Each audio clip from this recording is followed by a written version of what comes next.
Assalamualaikum dan salam sejahtera. Saya Nurul Iman Sofia dan bersama saya Alifah Raiha selaku juru kamera.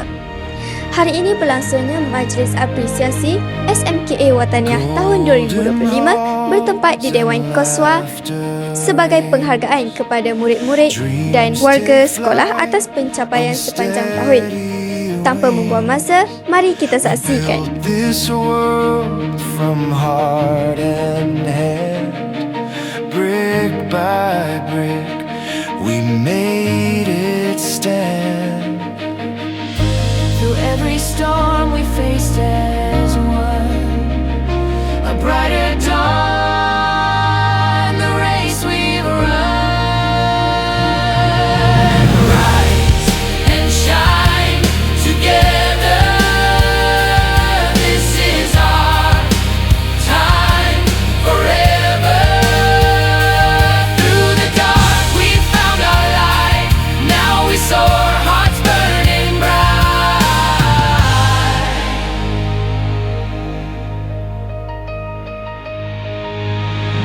Echoes of footsteps, lessons learned, pages turned, the fire burned. Every moment a thread we wove, a tapestry of all we know.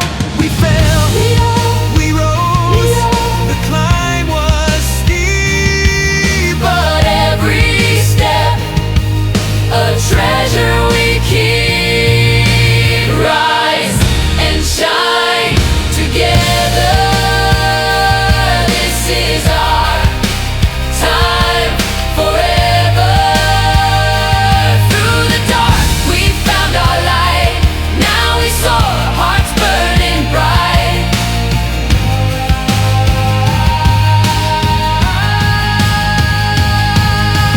Rise together.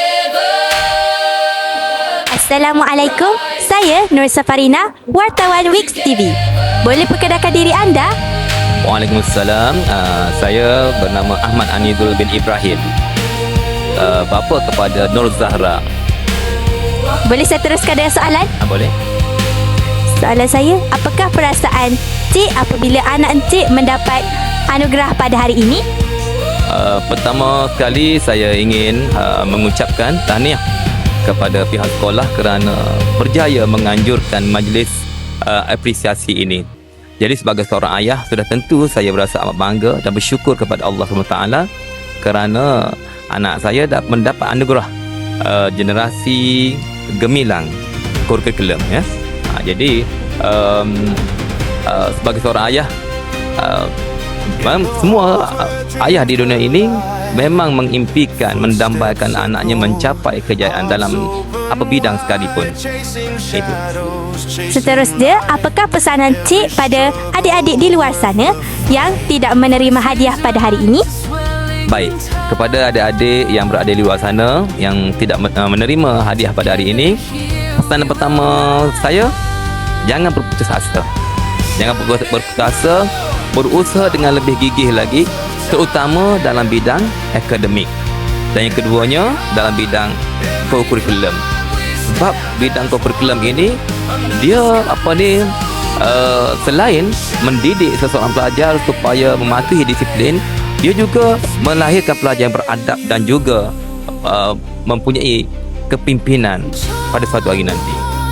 Sekian saja soalan daripada saya. Terima kasih.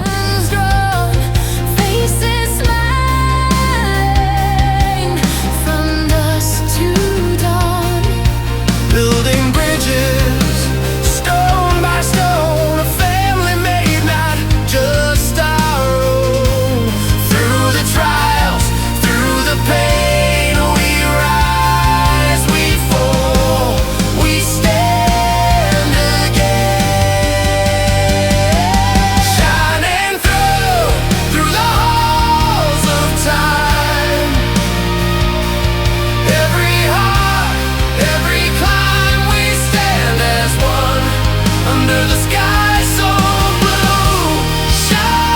sudah Majlis Apresiasi SMKA Wataniah tahun 2025 pada hari ini. Tahniah saya ucapkan kepada semua penerima anugerah dan terima kasih kepada semua yang terlibat. Sekian sahaja liputan pada hari ini. Teruskan menyokong kami di Wits TV. Wits TV, kreatif, aktif, positif.